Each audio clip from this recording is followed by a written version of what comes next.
Thank you for joining the webinar. We will be starting in a few minutes. Thank you.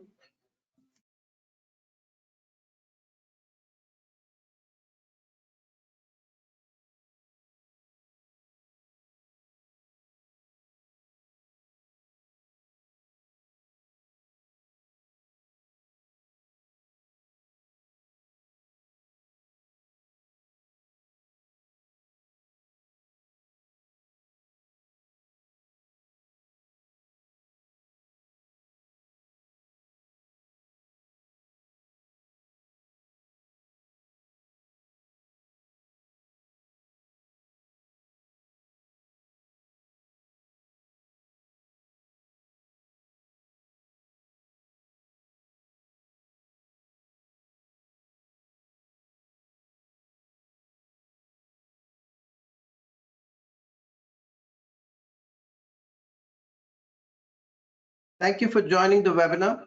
We will be starting in 2 minutes. Thank you.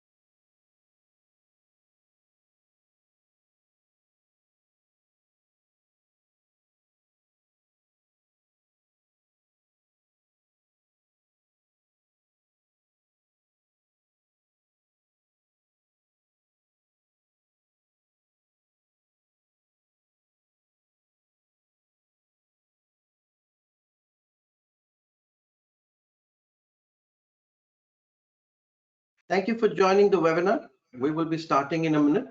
Thank you.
Thank you for joining the webinar. We are ready to start now. Thank you for all the participants who joined. I can see more than 300 participants logged in from about 14 countries. Thank you so much. So good morning, good afternoon, good evening from wherever you're logging. Welcome to this webinar on 7 conversation principles of highly effective leaders. Today we're going to focus a little bit on the art of conversation. I think this is an art which is forgotten. We really, are more in there in our own world. Whether it is more to do with the smartphones or any other medium that we are in. We've forgotten the art of conversation. And today we're going to bring a little bit of that flavor back for you and see how it can impact your day-to-day relationship with your peers, with yourself, with your family, and your subordinates. Conversation is about talking to people, communicating with people, right? And we basically build relationship one conversation at a time. And that's the whole focus, is one conversation at a time. And especially in the business parlance, building relationship is very, very critical, right? That's what we strive at. Sales is about conversation and communication. Your relationship with the customer is about conversation and communication. Your relationship with family members, your relationship with your team, your relationship with your peers, subordinates, bosses, is all about conversation, right? As long as we can have a candid, open, transparent conversation, that's great. But that's way too difficult in these days. So today we're going to talk about that. And let me quickly get into the details of the webinar. So a little bit of welcome. Who are the people who you'll be seeing today? My name is Sunil Mehta. On behalf of Quint and Tal Success, I'd like to welcome all of you to this wonderful webinar on fears conversation, and also an official launch of fears in India. Along with me, my colleague Pankaj Kejriwal, who is the CSO, the Chief Strategy Officer of Tal Success, will be talking about the conversation and how it can impact you. Little bit about who we are before I hand it over to the chief speaker. This has been our journey. Most of you know a little bit about Quint. Some of you are existing customers and partners. We started in 1992 in Amsterdam. At that time, we were purely a process implementation organization. We were basically creating best practices for organization, and ITIL was one of the first ones that we picked up. 2004 is when we set up India base, where from India we were managing India, Middle East, Africa. Somewhere in 2013, we created a division called Quint Colors. And the reason we created was because we were managing more process and technology, and we realized behavior was a very critical part of the success of the projects, right? If we are not really doing the human capital component of the project, it doesn't really serve a purpose. So Quint Colors at that time was focusing on human capital improvement within organizations. And in 2021, we've kind of rechanged or recherished the Quint Colors brand into a separate brand called Tal Success. And that's when we are bringing international players like Fears to bring in top class workshops to India and neighboring countries. Moving forward, what is Tal Success? Tal Success is a brand of Quint Consulting Services, a global training and consulting organization. We are using 17 years of our existence in India and also 30 years globally to create a very, I would say, a diverse and impactful set of workshops and training programs which we offer to all our customers here. Some of those brands that you see are on the screen. Omnia is about behavioral assessment. Talent Smart is about EQ, and that's picked up a lot over the last few years, how your emotional quotient are, how you build relationship with people, how you manage self, how you manage others. Pontifract Group is a Canadian group on leadership. Richardson is one of the top 3 in sales trainings, and Fierce is the top-notch organization about the art of conversation, and we'll hear a lot today. And last but not the least is putting all of it together and saying, how do I create an impact by doing all these things? And ROI brings methodology on return of investments to a rupee or a dollar value at the end of the projects that we do, right? So we're basically managing the end-to-end of human capital. And from a Fierce point of view, we're going to talk today about some of the modules, but typically about foundation, teams, coaching, feedback, confront, and so on and so forth, right? Now, some of you probably know us from this avatar, which is where we do the best practices, the technology, etc. And as I said, we realize that whether it's leadership, talent transformation, or assessment workshop, everything is revolving around conversation. Sales is about conversation. Negotiation is about conversation, right? It need not get heated, it need not get out of control. As long as we can keep the principles in mind, it would be much more beneficial. And today we're going to talk about those 7 key principles. So without further ado, I would like to quickly introduce our keynote speaker, Luis Gonzalez. He's joining us from San Diego. It's still dark there at night. So thank you, Luis, for taking the time for the session today. Luis has spent more than 30 years in the services industry. He started his journey with the hotel and the hospitality industry, and very impressive. He also worked with Microsoft. He worked with USD Global for a few years, so he understands how the technology works, how the IT works, what's the nuances of conversation specifically in the IT service industry, and now is the master facilitator and the delivery head for Fiercing for the last, I think, 6 years, right? So for the last 6 years, he's been facilitating and ensuring the conversation is being delivered at the right level in various organizations. So thank you so much, Luis, for joining. Welcome to this session, and I'd like to hand over the control to you. Please take it away. Sunil, thank you for the kind introduction. Everyone, welcome. It's a pleasure to be here with you all today, this evening, wherever you are in the world. I'm excited to bring you this provoking, and hopefully motivating webinar on the 7 conversation principles of highly effective leaders. As Sunil mentioned, I partner with clients to transform their organizational cultures by training their leaders on how to have fierce conversations. That is, conversations that are candid, authentic, and transparent. Conversations that spark curiosity in others, conversations that ignite innovation, and that solve the toughest business challenges.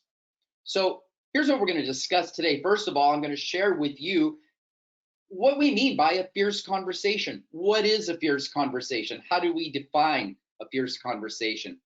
I'll then share with you the 4 objectives of a fierce conversation. We won't be covering the 3 transformational ideas tonight or today, as that bullet point shows. We will cover the 4 objectives. And then, of course, our main topic, the 7 conversation principles of highly effective leaders.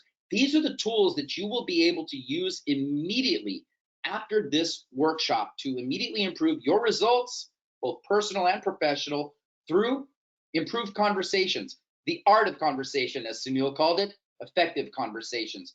I'll share with you some case studies, the successes of a few of our clients that I have worked with, and then we'll save time at the end of our session today for any of your questions. So what is a fierce conversation? How do we define it? This is the simplest definition of a fierce conversation. A fierce conversation is one in which we come out from behind ourselves into the conversation and make it real. Make it real. What do we mean by make it real? Or let me ask those of you in attendance with us today, how do you interpret that phrase, make it real? What we mean by it at Fierce here, make it real, what we mean by that is make it honest, authentic, transparent, candid, true, trustworthy, interested, curious. Now, I know a lot of us are afraid of the real conversations, but it's the unreal conversations that really should concern us, because the unreal conversations are incredibly expensive for our organizations and for us as individuals. Now, many leaders say they understand the importance of being transparent in business conversations and leadership. But let's be honest with ourselves. We human beings tend to avoid being candid and transparent in our conversations, and even the thought of it actually scares some of us. Saying what really needs to be said, saying what's really on our minds, being completely transparent and candid, that is scary for some people. Why? We may fear the backlash that could happen if we do that. We may fear the fallout or fear being wrong in front of others. None of us leaders want to be wrong. We don't ever wake up in the morning and say, I think I'll be wrong today. No, we don't want to do that. But if I make it real, if I'm honest, and if I'm open, there's a little bit of trepidation there. We may also, if we make it real by speaking up and saying what we really feel, what really needs to be said, there's also the fear that we may be perceived as not being a team player, not going with the flow. And instead of making it real, oftentimes we say what we think is expected of us to say. We say what we think other people want us to say. Or worse, we say nothing at all. So what are the costs of unreal conversation? Think of the costs associated with unreal conversations. What are the costs of unreal conversations in the workplace? Love to know your thoughts. Let's bring up a poll and see what your thoughts are. The poll should be coming up now, and you have 5 choices here. The costs of unreal conversations in the workplace: is it mistakes, rework, attrition, lost clients and customers, or all of the above and more? You see the poll up there now. Let's give it a minute for you to review and tick the appropriate box. Which do you think is the biggest cost? Select one. What are the costs of unreal conversations in the workplace? And the votes are coming in. And And Sunil, just let us know when the votes are all in and let us know what those results are. I see people thinking about it. So we've got about 40% voted. I think we should be more agile. Let's quickly put in one of the points so we can collate it and show it back to you guys. Let's get your votes in. Mistakes or rework, attrition, lost clients or customers, or all of the above and more. What do you think? All right, let's be agile. And how are we doing, Sunil? We've got about 75%. We'll give it about 5 more seconds and then we will show the results. Let's give it a few more seconds. There are definite costs, that's for sure. We're going to talk about that in a moment, as soon as we see what your thoughts are. All right, what do we have, Sunil? What's the winner?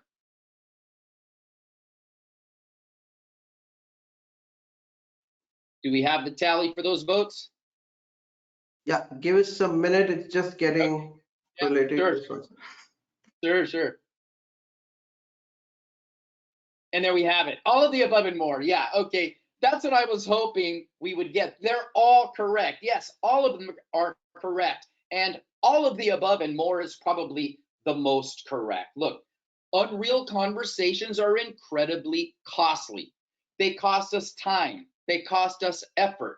They cost us duplication of effort, resentment, wasted energy, wasted resources, lost clients, lost customers. And in some industries, think about it. How about healthcare or aviation? The cost of unreal conversations in healthcare or aviation verticals could be someone's life.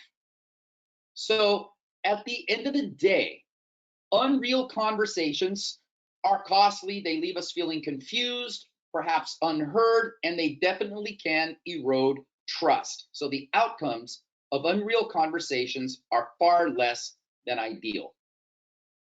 So what do we expect as a likely outcome of a fierce conversation? What should our objectives be in a fierce conversation? We've identified what it is, one in which we come out from behind ourselves into the conversation and make it real. So what do we want to get out of a fierce conversation? There are 4 objectives that we should want to achieve in a fierce conversation.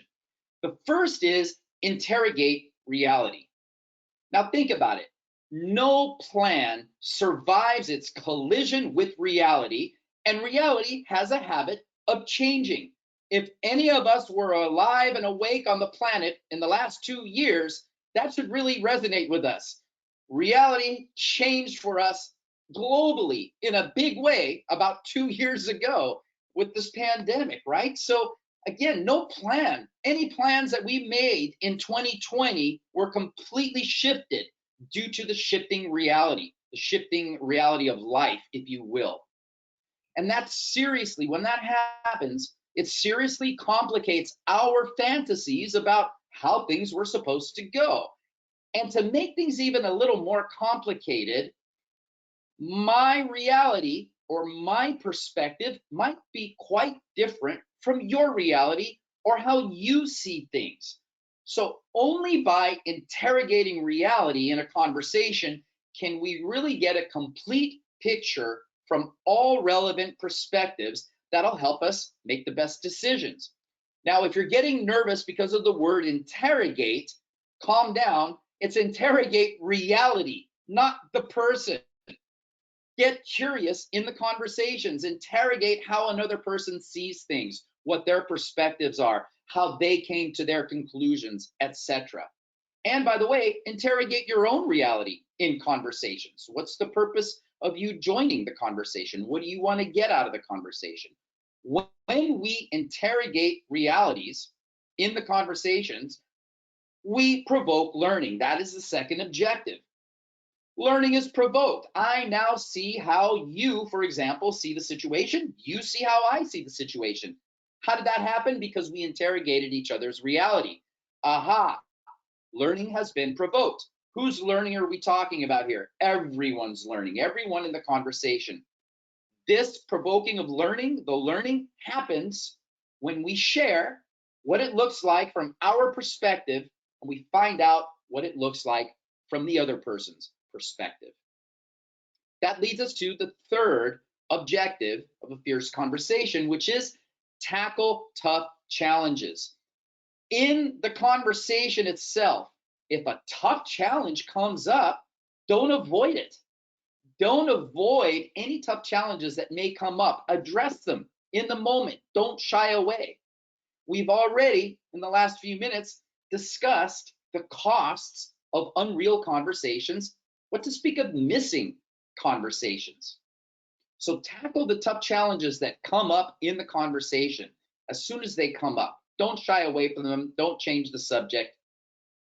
Now, as we've interrogated reality, and as we've learned together and tackled tough challenges in these conversations, our relationships with one another are enriched.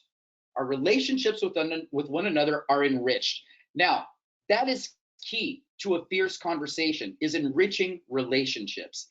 This is the objective that is most often overlooked, in my experience, on teams and in organizations.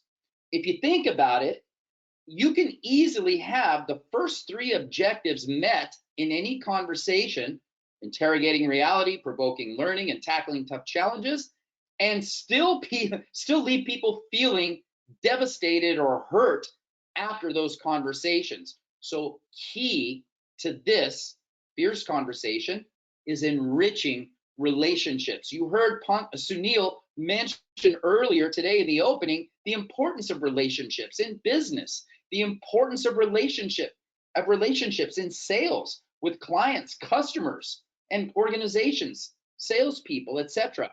Business is based on good relationships, and that includes relationships in the workplace.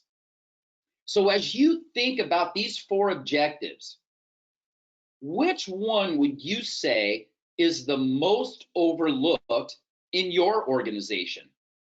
Which one of the four objectives is most overlooked in your organization? Is it interrogate reality? Is it provoke learning? Is it tackling tough challenges, or is it enriching relationships?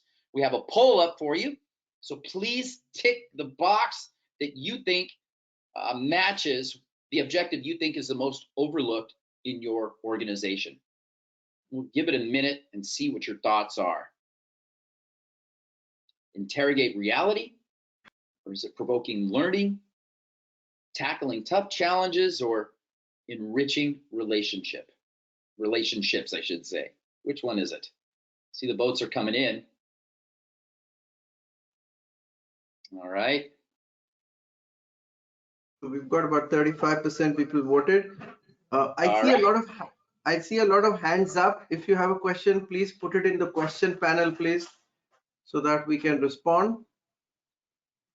Very good. Thank you, Sunil. Any questions? Please put them in the questions area. Meanwhile, love to see what your thoughts are. Which objective is most overlooked in your organization? Which would you say it is? And this is going to be interesting for me because I take this poll every time I train. I offer this poll, and it's interesting for me to see what various organizations are thinking and what they're overlooking in terms of these objectives. All right. Continue to vote. And here we have it. 46% of respondents here today said interrogate reality is the most overlooked. Probably, I would guess, because we're all moving so fast. We're all so busy in these days, right? And we forget, or we neglect to actually stop and ask questions and get curious. Followed up by enrich relationships, which is very interesting because it seems from my experience in the last year that I've been offering this poll to people I train, enrich relationships is often the first or the second one. And I see that it's the second one here for those of you that are attending here today as well. Followed up, as you can see, by tackle tough challenges and provoking learning coming up at last with 11% of you. But very interesting, interrogating reality seems to be the winner here. And again, I'll speak to that just from my experience, having trained in the last couple of years during this pandemic and everything, with things getting so crazy and things getting busy and priorities shifting all the time. we're moving so fast, we may just not slow down to ask questions and get more information and get curious. So thank you everyone for taking this poll. Very interesting. Let's go ahead and move on. Bear with me while I fix my slides here. Now, turning point. We've discussed so far what a fierce conversation is. We've talked about the costs associated with unreal conversations. And now we've just shared the 4 objectives. The 4 objectives, what do we want to get? What will I achieve by having a fierce conversation? Now it's time to turn our attention to the 7 principles, the 7 principles of highly effective leaders, the 7 principles of a fierce conversation. Now, as I share with you each one of these 7 principles, I'm going to ask you to think about which one you might focus on in the next 30 days. And they're all important, but one may resonate with you. One may have your name on it. One may jump out and bite you in the face. I don't know. It may resonate that strongly with you. But choose one that maybe you need to focus on to improve on that principle in the next 30 days. To help you determine which one you might want to focus on, after I introduce each principle, I'm going to ask you 2 questions. I'll ask you, how much do you value this principle? Inside yourself, do you value this idea, this principle? And then I'll ask you, how much do you actually practice it? Do you actually live it? Do you put it into practice? If there's a gap between those 2 questions in your mind, that might be the one that you want to focus on in the next 30 days. So with that, let's dive into this. So Louis, sorry to barge in. One Please. question people are asking is about the name fierce itself. There's a lot of query on that. Maybe if you, so they're thinking Okay. it's more aggressive, it's more intense. So maybe if you can clarify that before we get into principles. Yes, absolutely. And thank you for that. And whoever asked the question, or maybe it was a lot of people that asked that question, this question often comes up. In fact, frequently, most of the time it comes up in our training sessions. Fierce is a strong word. Yes, it's a strong word. Many people interpret it in different ways. Many people interpret it to be aggressive or mean or unbridled or even offensive. That is not the context we hold with the word fierce. Think of the idea of being fiercely loyal to something, fiercely loyal to an idea, fiercely loyal to a cricket team, fiercely loyal to a boss, fiercely loyal to your integrity, unwavering. So what we mean by fierce is that, fierce, unwavering, bold, not aggressive, okay? Challenging sometimes, yes, but not mean, not aggressive, definitely bold, definitely authentic. It requires a little bit of fierceness to be able to say and speak your mind, to say what you really feel needs to be said. As we talked about that just a moment ago, there's fear behind that. So we're talking about, with this idea of fierce, being unwavering. I am going to be authentic. I'm going to be transparent. I'm going to be candid, because anything less than that is unreal. It's inauthentic. That's where fierce comes in. That's what we mean by fierce. So I hope that's clear to those of you that were unclear, to those of you that asked that question. We don't mean mean. We don't mean unbridled, but we do mean authentic and perhaps even passionate sometimes, but fiercely loyal like that, unwavering. I hope that was helpful. Sunil, I hope that was helpful. Any more questions coming up? Absolutely. Absolutely. No, this was some confusion, so I thought we'll clarify. We'll pick up the questions toward the end. Yes, that sounds good. And I'll add to that, by the way, we have had clients, I've been with Fierce for 6 years. We have had clients even ask us, well, we have a culture of nice. Our culture is very unaggressive and very passive. Can you change the name? We would love to have you come and train, but can you change the name to something else like Effective Conversations instead of Fierce? It might rub our people the wrong way. Well, Susan Scott, the founder of Fierce Conversations and the author of the book, and by the way, my boss, is firm about saying, no, we mean fierce. She's unwavering about that. So we stand by that term and by that meaning that I just described for you. So thank you for that. Now, the 7 principles of highly effective leaders, starting with the first. The first is master the courage to interrogate reality. Well, we've talked about interrogating reality already. That's the first of the 4 objectives. But notice we're adding the words here, master the courage to do it. Master the courage to interrogate reality. Why courage? Why does it take courage? It takes courage to interrogate reality because we may find out, if we interrogate reality, that we were wrong. I think I mentioned that already. If I interrogate reality, I might find out I have to change. There might be a call to action. I might have to do something differently. As I said earlier, no plan survives its collision with reality, and reality has a habit of changing, as we've seen. It's the nature of reality. Change is the nature of reality. So what we decided was most important for us to focus on yesterday may no longer be the case today, right? Your reality is different than my reality. Things change, circumstances change, people change, life changes. We're all changing all the time. Great leaders want to know the truth. And in order to know the truth, you've got to master the courage to interrogate reality. Not so great leaders just want to be right. And we know that does not make a great leader. A great leader makes the best decisions for the organizations and has people that trust them and engage with them. And in order to be able to be an effective leader, you've got to master the courage to interrogate reality. Now, as you think about this principle, think to yourselves, think for yourselves, how much do you value this idea? Mastering the courage to interrogate reality in your conversations. How much do you value this, and how much do you live it? How much do you actually practice this?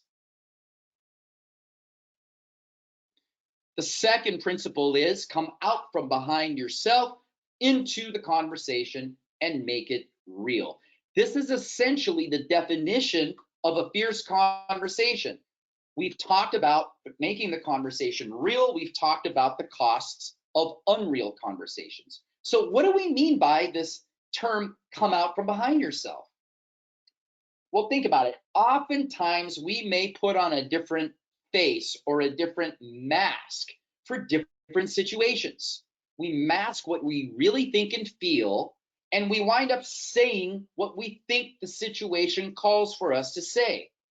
Think about how many times you may have been in a meeting where you decided not to be fully yourself and just smile and agree with anything that was being proposed or said, even though inside yourself you may have seen challenges, you may have seen issues, but you decided to just keep quiet and just agree and go with the flow. Think about the costs of that. After training a workshop about a year ago, I had one participant come up to me and tell me that she always tried to project the image that she thought others desired of her. She had a face for her coworkers. She had a different face for her boss, different face for her customers, another one for her family members. It's crazy. Now, you may recall my earlier comment that while many of us fear the real conversation, it's the unreal conversations that really ought to scare us. So come out from behind yourself, come into the conversation, make it real, be authentic. As you think about this principle, how much do you value it? And how much do you actually practice it? Do you actually put this into practice, even though you may value it? Be honest with yourself. Think about that. Our third principle is be here, prepared to be nowhere else. This is all about being fully present in our conversations. How many of you here multitask? I can't see your hands raised, but I'm going to raise my hand. I like to think I'm a good multitasker. Now, how many of you think you're a good multitasker? You think you can multitask, you can stay busy working and remain fully present in your conversations? So what? What message might it send to the other person? Let's say I'm working on something on my laptop and you come into my office to speak with me. It might be possible for me to finish my email and hear and retain everything you have to say. But what message might it send to the other person when I do that? It might send the message that they're not valuable. Their time is not valuable enough for me to stop what I'm doing and give them my full attention. Or what they have to say is not valuable for me to stop and pay full attention to them. A participant came to me once after a session that I was training, and on this principle, they commented, I'm actually valued in my organization for my ability to multitask. And with this principle, it's become clear to me people are not tasks. So we have so many distractions in our current day and age. Sunil mentioned it at the very beginning of our session today. We've got pings, we've got messages, we've got notifications constantly distracting us, even in our conversations. We know that. Our challenge here with this principle is to be fully present, remain fully present in our conversations so that we can send a message to the other person. We value what they have to say. We value their time. In the conversation, I recommend to follow this principle. Put your phone on do not disturb. Put it face down so you don't see any notifications coming in. Close your laptop. Give the person eye contact and show them in your body language and in your actions that you are fully present, ready to engage in a deep conversation with them. And if you can't, in the moment, if you're unable to be fully present, then what should you do? Just tell them. That in itself is being fierce. You could say something like, hey, Sunil, your time is valuable to me, but I got a little bit of work I got to finish. Can you come back in 5 minutes so that I can give you my full attention?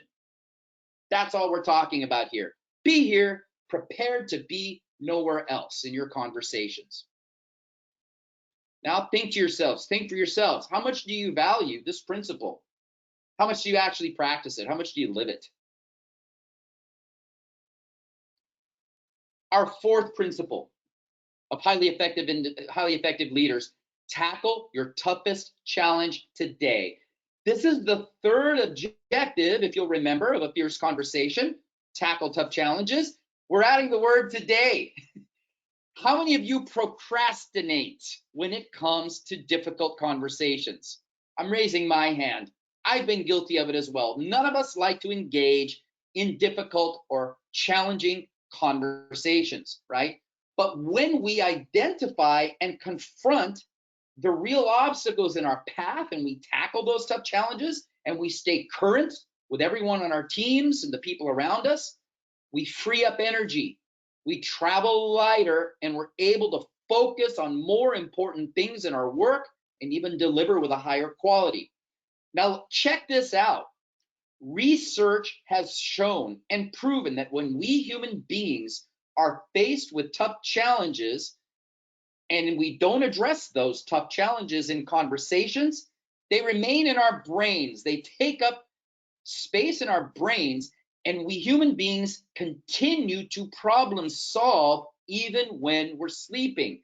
These studies have shown that the part of the brain that handles problem solving is active even when we're sleeping.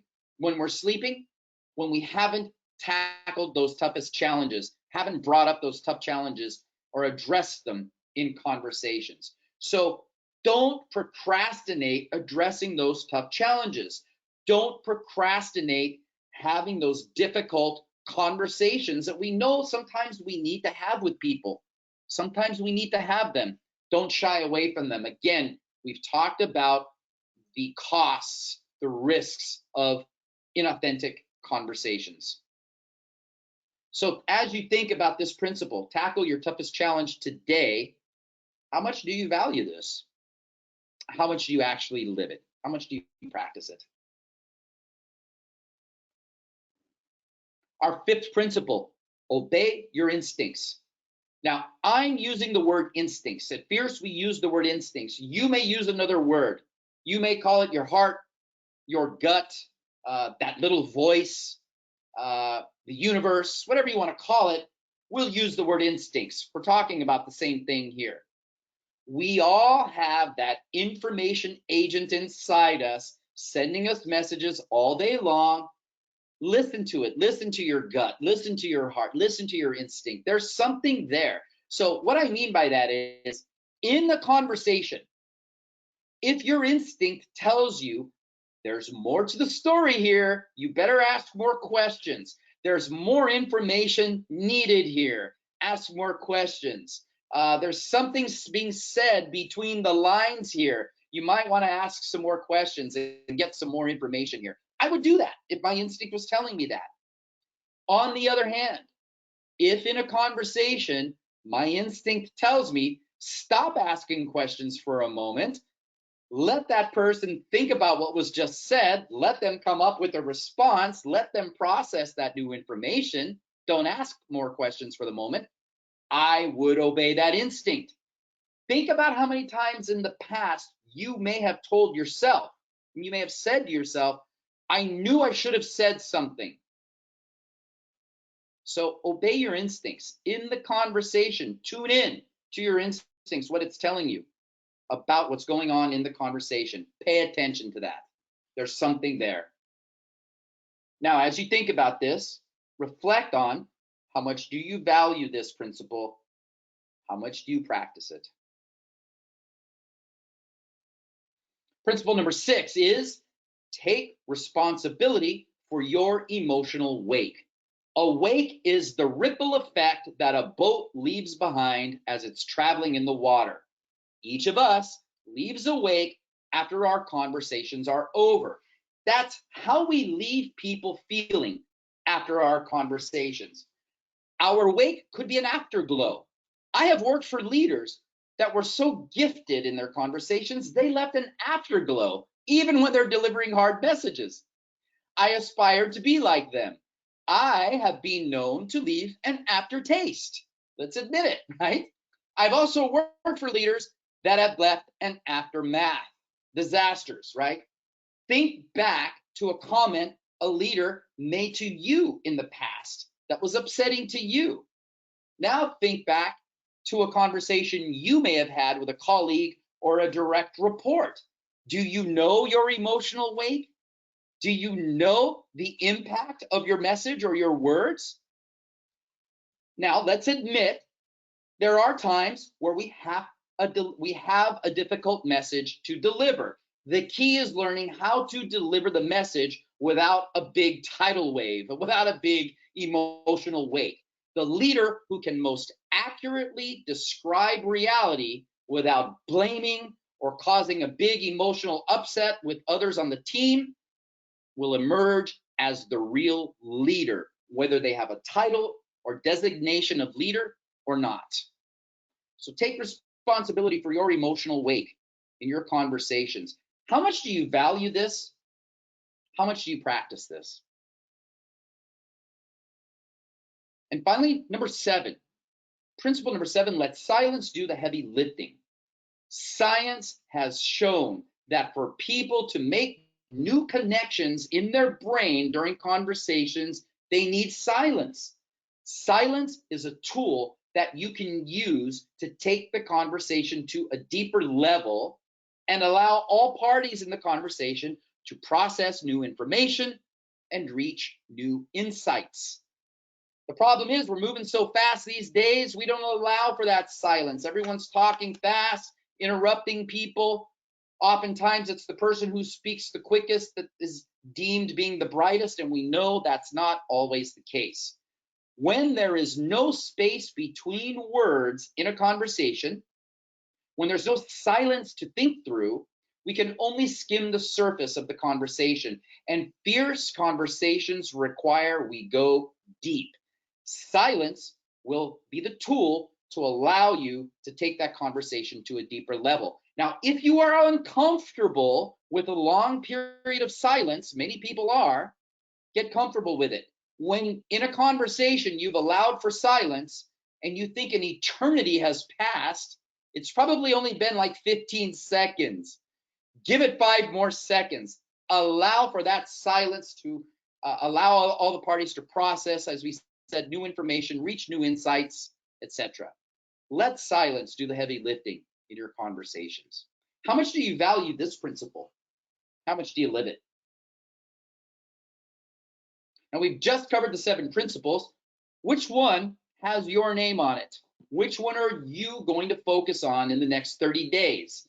Now, think of the one that will impact all your future conversations the most. Now, out of these 7 principles, there's 5 that I have found from my experience that are key to being an effective leader. So I'm going to share another poll with you. Which of these 5 principles will you focus on in the next 30 days? Please select one. Is it master the courage to interrogate reality? Is it come out from behind yourself and make it real? Is it be here, prepared to be nowhere else? Or is it take responsibility for your emotional wake? Or let silence do the heavy lifting? Which one are you going to focus on out of these 5? There were 7 total. These 5 are key. Which one are you going to focus on in the next 30 days? Votes are coming in. We're going to give everyone a chance to just tick the box that they feel is appropriate for them, and we'll share the results in just a moment. And they're coming in, I see. Let's give it a few more seconds.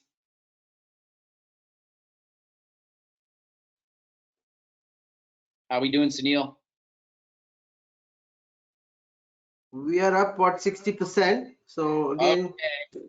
let's quickly get this out. This is a tough one because you are going to select one based on your own fears and challenges. Yeah. And we're not going to share this with anyone, so don't hesitate. Go ahead and vote. No one will know. It'll be just your own choice. We won't see who chose what, but we do want to see it. All right, cool. Here we go. Master the courage to interrogate reality. 34% of you said you're going to focus on that one, followed up by take responsibility for your emotional wake, followed by be here, prepared to be nowhere else. By the way, everyone, that's the one I'm still focusing on, at least this month, being present in my conversations. And then, of course, followed up by let silence do the heavy lifting. Looks like most of us are pretty good, I guess, at letting silence do the heavy lifting. So very interesting to see. I wish you all the best on focusing on this. Improve it. This is, again, as I said, these are the tools that you can use right now to improve your conversations and thus your results, professional results, personal results. Now, I'd like to share a case study with you, a client story, a success story. I'm actually going to share a couple of them with you. This particular client, we worked with them back in the fall of 2019.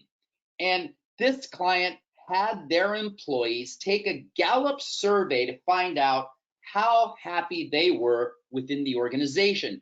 Now, the main objective for the company was to find out if employee engagement had increased within the organization since the previous survey in 2016, 3 years prior. Unfortunately, the results showed 0 improvement. The major issues were this. First of all, employees were being asked to tick a box to show the organization was being collaborative, but senior leadership was not truly interested in listening. Development discussions were not productive or robust enough. Top talent was becoming frustrated with the lack of authentic development discussions, and they were leaving the organization. And employees who were happy with that status quo stuck around and did not quit. They did not leave.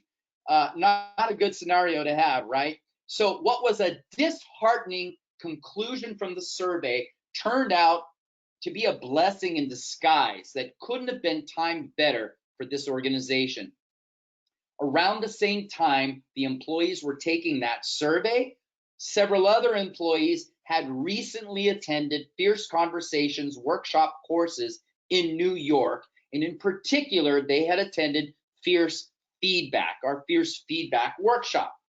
When they came back from that Fierce Feedback workshop, they immediately told their colleagues that they had the answer to solve their engagement problems. Basically, they needed to reinforce the need for communicating authentically on all levels within the organization. They needed to foster an open culture of feedback. And after connecting with us at Fierce, the organization began teaching Fierce Feedback to their senior leaders through certified Fierce facilitators. Once those classes were complete, all other employees were encouraged to participate in the Fierce workshops, of which more than 90% in the organization have currently done. Now, as a result, this is extraordinary.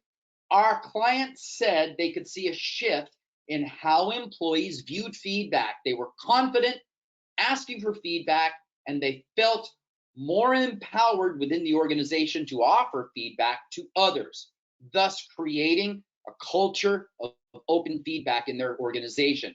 They told us employees had been incredibly enthusiastic in the Fierce classroom and had been solving problems with their coworkers on the spot with feedback conversations.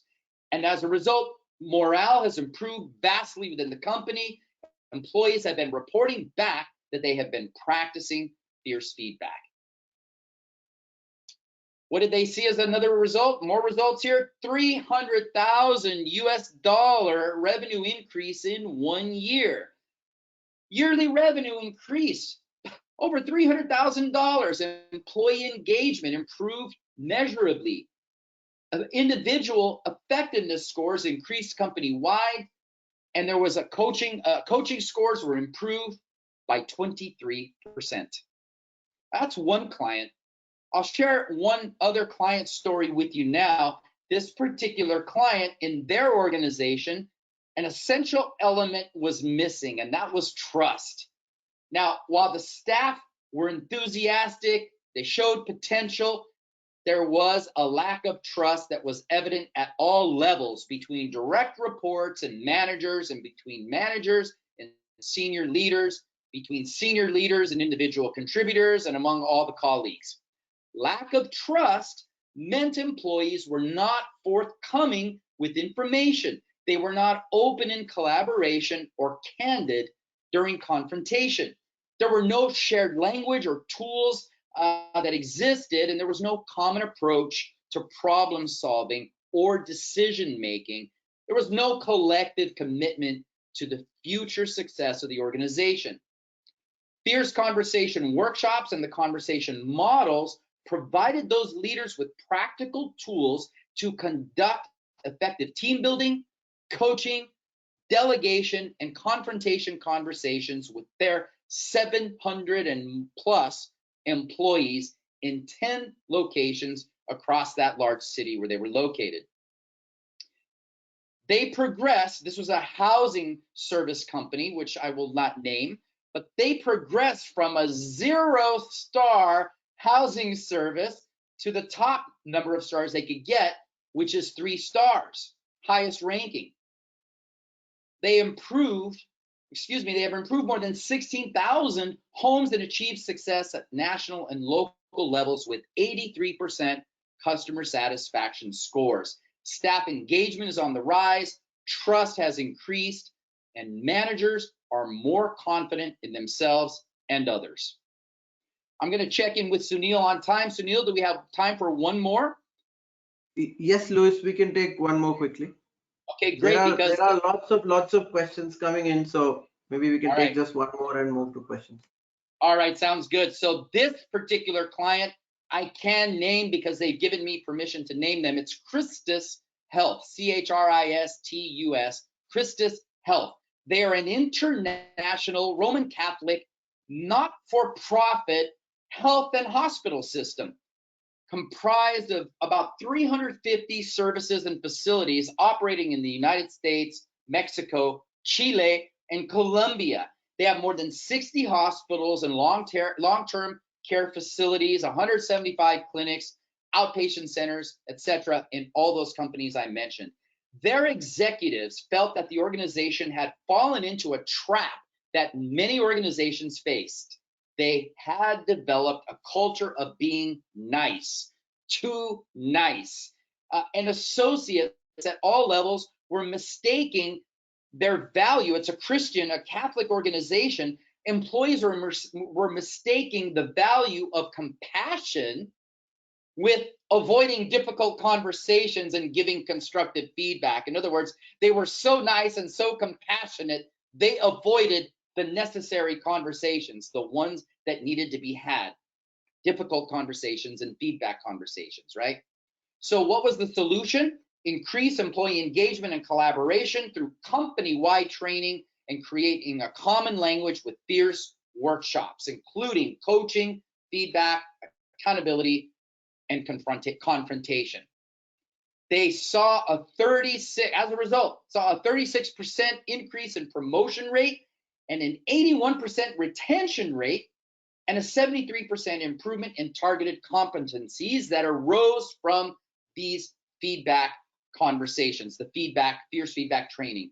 In 2014, Christus Health was awarded the International Coach Federation, the ICF, Prism Award, one of their highest awards. So overall, the leadership programming proved to be so successful that after implementing Fierce's practices, Christus Health has seen improved associate engagement, dedication to constant personal improvement from all levels of associates, and an increased commitment to the organization and its mission, values, and goal. I personally have worked with Christus Health, and I'm amazed to see how they have taken fierce conversations and seamlessly woven in fierce conversation training and workshops with their management, leadership training, and their onboarding training. And as you can see, to much success. So conversations have the power to transform our careers, our businesses, our relationships, and our lives.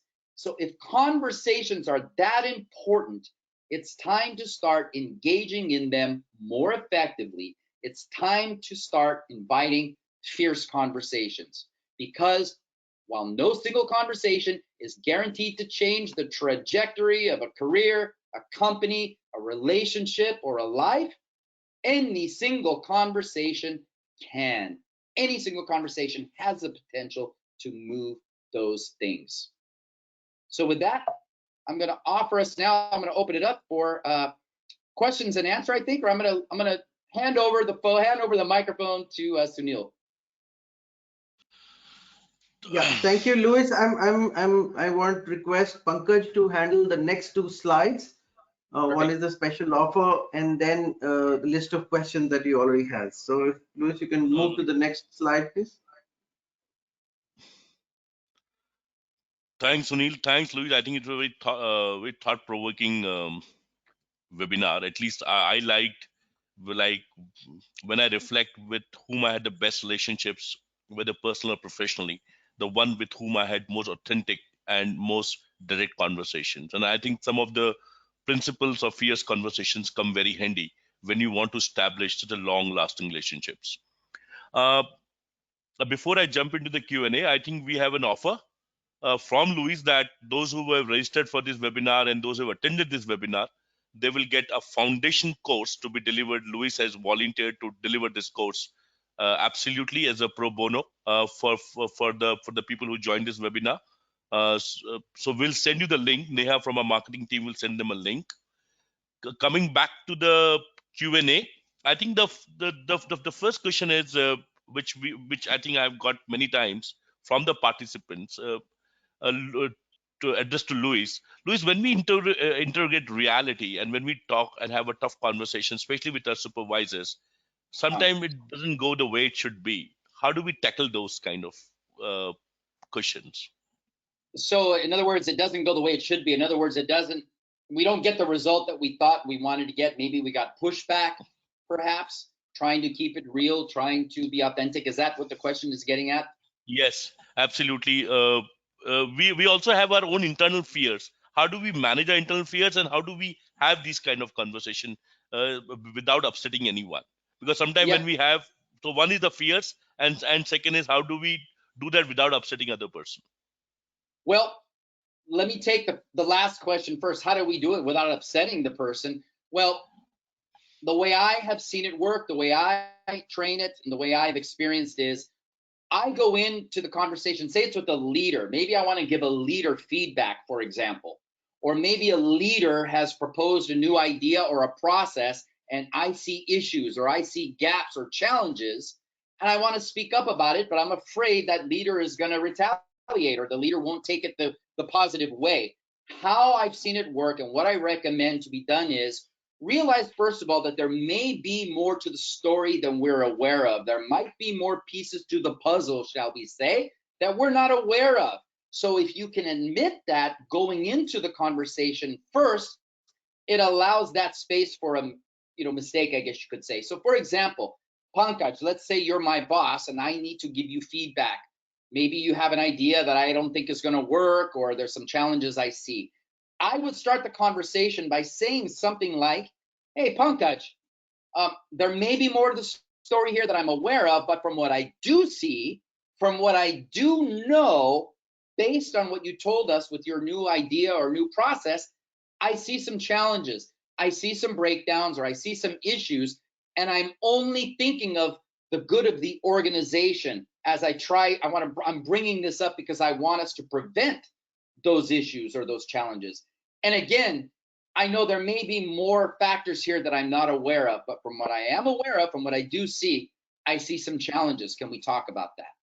So you go in kind of allowing yourself to be wrong. Hey, sometimes we are wrong. Sometimes we might assume we know the story, but we don't.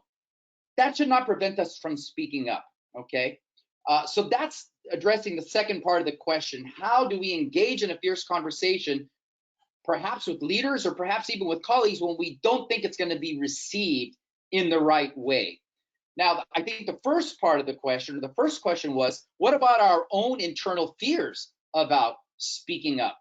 That's simple. And I do that all the time. I'm a human being as well. I also have my fears of being authentic, being completely honest and authentic. It's often scary. Life doesn't change, right? So how I do it and how I've seen other people do it that is effective is ask yourself, what are the risks if I don't speak up? What are the challenges if I don't speak up? What does it look like if I say nothing? That could be disastrous. That could be more mistakes. That could be more risks. So you have to weigh it out in yourself. If there's no risks involved, well, then maybe you don't need to have the conversation. But I'd be careful there, because oftentimes we convince ourselves, oh, it's not that big of a deal, I won't say anything. So you got to really watch yourself. We'll talk ourselves sometimes out of having, a challenging or a fierce conversation. So again, back to my original answer on that is, check with yourself. What's the risk if I say nothing? What's the danger, the challenge, the downside, the cost, however you want to look at it, if I say nothing? And if it looks bad, then what do we gain? What's to be gained if I actually speak up and the conversation goes well? If we don't speak up at all, there's no chance of anything changing. At least if you speak up and say something, there's a 50% chance that things are going to go different, and the conversation may be received well. That may be a context you're holding that it's not. So I hope that answers the question, Pankaj. Oh, thank you, Luis. We have time for only two more questions. We are really running behind schedule. Okay, let's do it. The second question is, how do we apply fierce conversation principles in a virtual setting, In a especially virtual when setting? after pandemic, like I think as we are going through the tough times, right? Yeah, really, there's no difference. It all works exactly the same in a virtual setting, except for perhaps be present, be here, prepared to be nowhere else. Turn your camera on, give eye contact. I don't know about you, but when people have their cameras off, sometimes I wonder, are they checking email? Are they on Instagram? I don't know. So turn your camera on, be present, turn your phone off so it doesn't ring in the background, turn your notifications off. Everything else applies. All those other 7 principles pretty much apply in the same way, whether it's virtual or in person, with the exception of that one, be present, because then you're on camera. I will just take the last question. So one last question is, sometimes our leaders are introvert, right? Yeah. And you want to give them feedback, but they don't react, and it's a long silence. How do we tackle with those kind of leaders?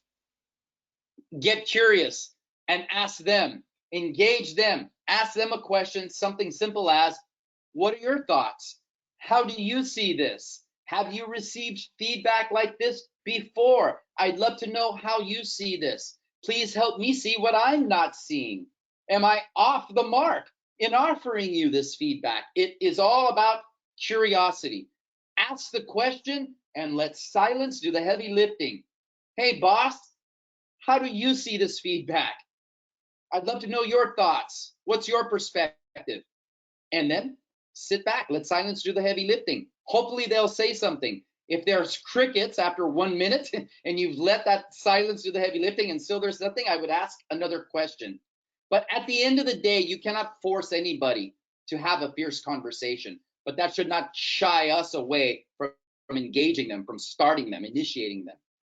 Yeah. So Louis, Thank you, one more Lord. thing that there were a lot of questions Any on questions how. from your side? You have a Yeah, question, right? yes, there was a lot of discussion on most of these trainings are directed at employees, right? Saying we should have good conversation, we should be transparent, we should be open.